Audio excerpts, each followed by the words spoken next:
Hi parents and Facebook followers, I hope you're enjoying the holiday period. I'm using this time off this week to have a look at our portfolio for the All Ireland Centre of Excellence. The All Ireland Centre of Excellence accreditation which we have is due to expire in April 2017. So of course we're wanting to renew it. It's a very worthwhile process to go through. For me it is an endorsement of quality. We are inspected by 2 early years specialists. Our portfolio of self-assessment goes into the early years team and it's rigorously checked through, and that could be 5, 6, 7 lever arch folders full of information. So one of the parts of that is the curriculum plays a huge part in that, and our All Ireland Centre of Excellence, which we did 3 years ago, the curriculum that we are following now has changed tenfold. I just couldn't use any of the previous documentation this time round. Before we followed a mixture of the 0 to 3 strategy and then the preschool expansion programme were the 2 principal areas that we followed. Now of course in studying Regio and being out to Regio, all of our preschool age children follow a Regio inspired curriculum, and our after schools, as they've always been, is entirely purely playwork focused.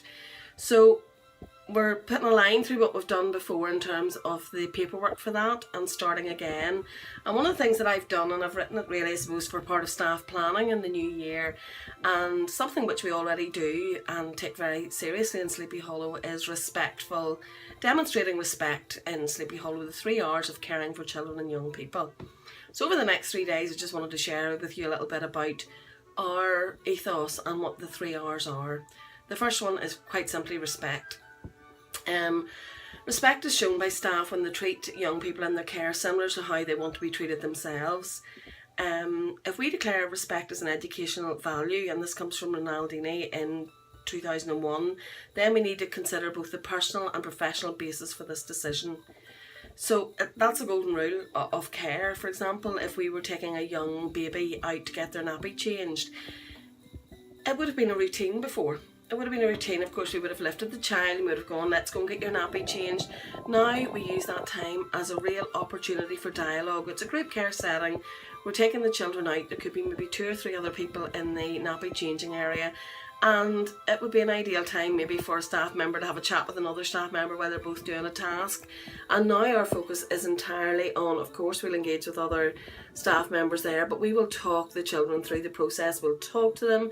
We'll use that as an opportunity to engage in conversation about what we've done in our day, all through the process of nappy changing. It's just another time to spend really good quality time and letting children know exactly what's happening. We're going to lift them, we're going to change their nappy, how they're going to feel afterwards. It's going to feel nice to have a nice clean nappy on. The same way as, getting dinner ready, we're going to have, and really emphasise and telling the children. Of course we've been doing that already. The cook comes up and talks to the children about their menu during the day, serves the children so that the children are given an option if they want to have the fruit and vegetables on the side of their plate, which fruit and vegetables they want, and it's all explained to them. It's not just simply presented to them. We discuss and we give children the respect by asking them, no matter how young they are and whether or not they're able to respond to that, we still talk to them in a very respectful manner. And one of the other things, parts of that, Emmy Pickler was a really pioneering person in Hungary post-war as well, as Lori Malaguzzi, a similar situation, and she worked in children's homes in Hungary, and she was a real philosopher with regards to this the 3 R's of caring for children and young people. So the other key principle in respect is giving children your full attention. As parents know, or as adults know, it can be rude when we have to multitask, when we're trying to do 2 things at once. But for children, it becomes overwhelming. We're doing everything with such speed, and we're so focused on productivity instead of it's wiser for us to divide our time than our attention. So we'll plan our day out, but make sure that our attention is given 100% to the children and the task that they're actually enjoying and doing, at once. The second key principle in respect is slowing down.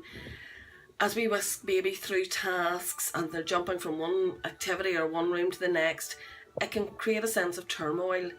Overstimulated children are fretful. for us it's really important that we create a calm and relaxing environment that is peaceful and where children can unfold and develop at their own pace. So if children are really, really enjoying an activity, we see that they're wanting to continue in that. Of course, that follows the whole ethos of Reggio of not, finishing until the children are absolutely, totally no longer stimulated by that activity, no longer wanting to play with it, and moving on to the next thing. If we miss something out in our planning, that's how we evaluate and we reflect. We will say, we didn't move on to this activity today because it was snowing outside and the children wanted another half hour in the snow, and we brought the snow in and we melted it. All other plans that we have done can be pushed back to a later date. So that's another key principle, is slowing down and doing it at the children's pace and not the adult-led pace that quite often, we would have fallen into that trap before of making sure, right, it's 11 o'clock now, let's move on to the next thing. Principle number 3 is building trust at all times. That goes without saying. That'll actually be in one of the other hours that I'll talk about maybe tomorrow. But one of the other students, a student, Magda Gerber, who was a student of Emmy Pickler, she said, when you approach a baby with an attitude of respect, you let him or her know that what you intend to do and give them a chance to respond. You're assuming that that child is competent, that you involve that child in his or her own care as much as possible, and you help that child solve their own problems, and we give them as much physical freedom that they can to push at their own development at their own rate. The next key principle is with and not to. So it's seeing the babies and young children as active participants in their care. It requires us to talk a lot more to the children than what we would have done in the past, and being very, very patient and giving children time to respond and time to make up their own mind, and ample opportunity of decision making, giving those children an opportunity to decide and be given options on what they want to do. One of the lovely examples for that I've read, I'm going to read this out to you, that of putting in for our staff, is Chloe. Chloe was caregiver to a little boy, 12 months old, Angus, and Angus's mum has come in to Chloe and said, look, Chloe, Angus has a really runny nose today and he hates getting it wiped, and any parent's natural instinct is to hold your child's head while you're wiping your nose, so the children are going to be squeaming away from that.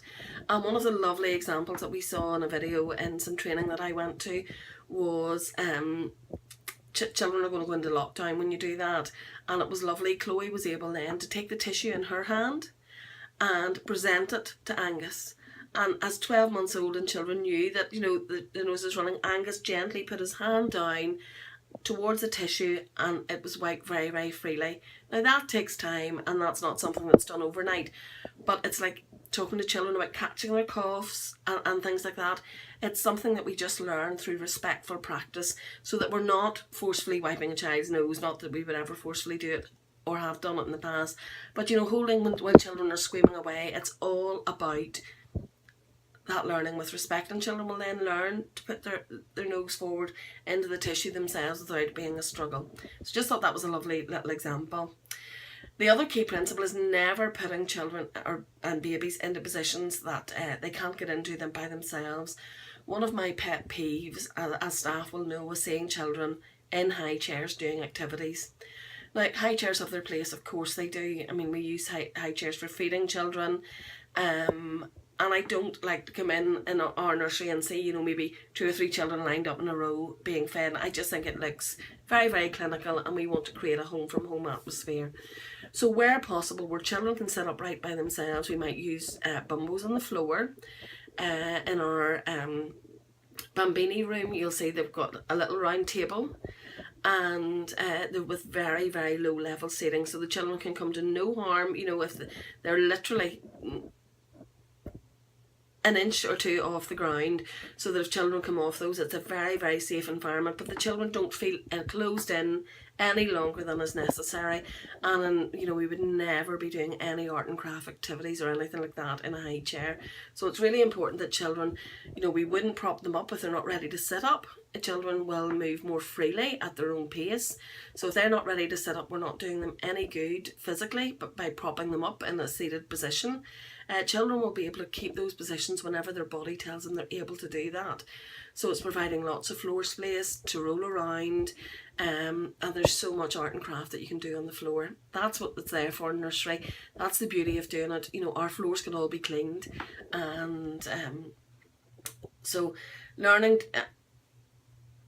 to sit down, to roll, to creep, to walk, it's only done at the children's own level, and we won't keep children hemmed in any type of restraint such as a high chair. You know, as soon as children come in, if they're brought in a car seat, we will take the car seat away, and that will only come back out again for children, you know, going back out in the car. So that's the next thing. The next one is, as we said before, allowing babies uninterrupted time for play. By interrupting children, you're only stopping them learning and developing and their creativity. You want them to experience independence and mastery of their own world, and that just forms in the under twos here. This is so important because it's the early beginnings of self-esteem and confidence. That's all taking place.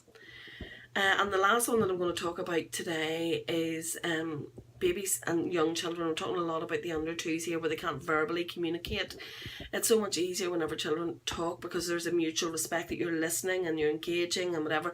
But those under twos, you know, where there's not a lot of verbal communication there, we're looking for cues all of the time and tuning into those respectfully. So when a child turns their head, whenever we're maybe giving them something to eat and they turn their head, it might be vegetables, it could be their dinner that they love day in, day out, maybe something that we know they really enjoy. If they turn their head, that's a sign that the children don't like what they're eating or they're no longer hungry. So that child is sending me a cue or me a message saying, I've had enough. So for staff coming in and saying, you know, oh, just try one more, or open the tunnel for the train coming, which we all would have done, they're saying that really isn't respectfully listening into those children. So if they don't like what they're having and you've maybe offered an alternative, that child isn't hungry, and we will then reheat dinner or provide another alternative at a later time. The child either doesn't like it or isn't hungry, and we will listen to that. So the message I'm sending back to the baby by doing that and not encouraging children to eat something that they don't want or don't like, it's I know you've a message, you're communicating that to me, I'm not ignoring what you're telling me, I'm respectfully listening to you, showing me the cues that you don't want to eat this. So hopefully that's a little bit of an insight with regards to the 3 hours. You'll hear the next one tomorrow. It won't be just quite as long, and hopefully you'll enjoy. Listen to a little bit about the type of respectful care that we're offering children in our settings, and you'll see on our website that it's a 4-page document that I've written as part of our staff training, and I'll put that up on the website for parents to read the whole document if they wish, because lovely and useful techniques at home that can be used as well. So it's www.sleepyhollowgroup.com.